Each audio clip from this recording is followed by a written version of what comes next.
Dear students, welcome to session 4 of class 12, chapter number 1, revision tour 1. So students, we will be studying about statement flow control. Okay, how the statements are being executed in our program in Python. Okay, so there are three methods of execution of statements. One is sequential statement execution. That means as the statements are written, that means the statement that is written first, that will be executed first. The statement that is written at the next line, that will be executed next, and so on. In a sequential order, the statements are going to be executed. Next is selection statements. Selection means what? It is actually condition based statement. Condition based means if the condition is met, if the condition that is given with the statement is correct, is true, then only those statements will be executed. Otherwise, something else will be executed. That part will not be executed. Okay. So next is the iteration statements. Iteration means when something is being repeated many times. Okay. That means something is put into the loop. That is known as iteration. So these three are the basic statement structure, flow of control of statements in Python. Now selection statements and iteration statements, they are actually compound statements. So what is the meaning of compound statements? Compound statements are actually a group of statements that are executed together.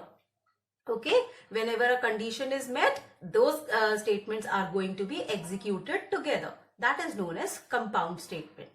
So a compound statement has a compound statement header followed by a colon sign, and then after proper indentation, the statements are written.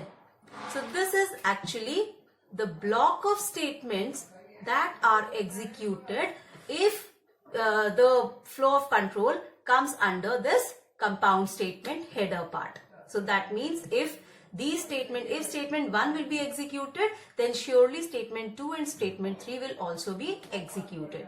And afterwards, see, statement 4 and statement 5 are not the part of this compoundment statement header, because you can see the indentation over here. These statement 1, 2, 3 consist of this compound statement header only. This is the part of compound statement header, whereas statement 4 and statement 5 are not the part of compound statement header. So we'll be studying about compound statements. So initially we'll be studying about selection statement first of all, that is condition based statements. So we have if keyword for writing a condition based statement. Okay, if is of different types, like if is there, then if else is there, if elif is there, and nested ifs are also there. So let's study about if. What happens, what is the basic structure? So it is written like if, this is the keyword, if the condition, whatever the condition is given here, if this condition is true, see the colon sign, because it's a compound statement, we'll be putting this colon symbol. Okay, so if the condition is true, then only statement 1 and statement 2 are going to be executed. And if the condition is not true, what will happen? After statement X, statement 3 and statement 4 will be executing, and 1 and 2 will be left. Okay, you can see this in the diagram. This is the text expression. That means if the text expression is correct, it is true, then only the block of statements are going to be executed. And if they are false, then the rest of the statements will be executed, leaving the block of statements like that.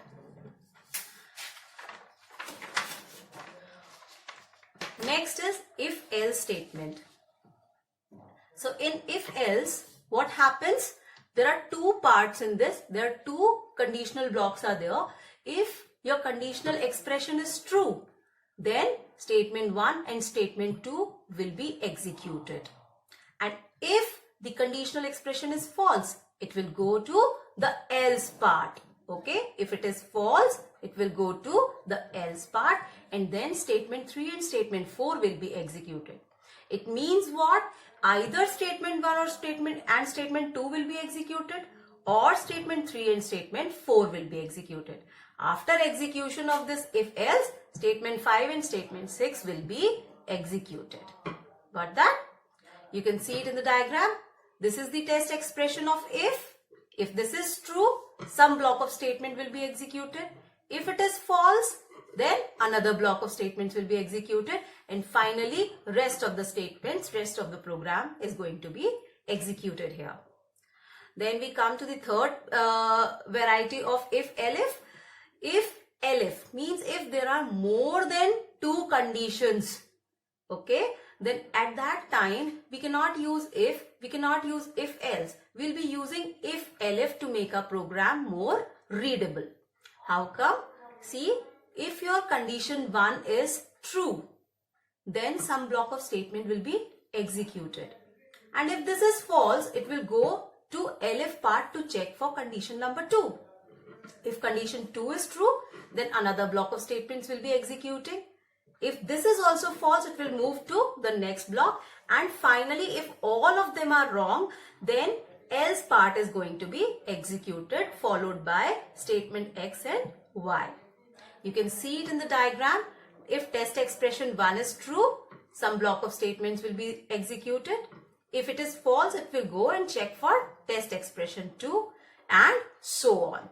Okay. After this, we come to nested if. Nested if means what? Nested if means that within one if, there is one more if present. That means within an if statement, there is some other if statement present. So that means what? Like if condition 1 is true, it will move into the block of statement, but here again it has found one another if statement.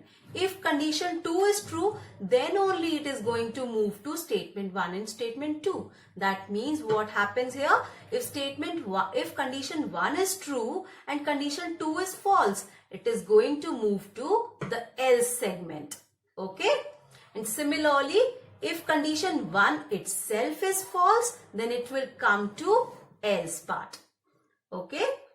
So statement 5 and 6 are going to be executed then. Okay? So this if is indented with this else. Okay? So that means if this is true, then statement 1 and statement 2 is going to be executed. Otherwise, 3 and 4th statement will be executed. And this if is indented with this else statement. That means if your condition 1 itself is false, it is going to execute the else part. So this is about if, elif. Now we come to iterations. Iterations, as I've told you, this is what? This is actually the repetition of statements. Repetition of statements. Okay, until a condition is true, till then few statements which are present in that block, they are going to be executed again and again. Okay, as soon as the condition becomes false, then only it will come out of the loop. Okay, so we have for and while looping statements in Python. So before going further, we should know about one more thing, that is the range function. Okay, so range function, what is actually range function? Range function gives us a range of values. Okay, out of it, a range of value is generated with the help of range functions. We can see it, range. What is the syntax of it? Range is the name of, is the keyword here. Okay, the function name. Then start, stop and step. 3 values are provided here. Start means from where to start the range. Stop means till where we have to go. And step means how many steps are to be left. Like for example, if I'm saying range 3, 7, 2. So what is the start value? The start value is 3. Okay. Then the step value is 2. That means after 3 we have to count next. We have to count till 2. So 3 plus 2 is 5. And 5 plus 2 is 7. But the last value is never included in range function. That means 7 is not going to be included here.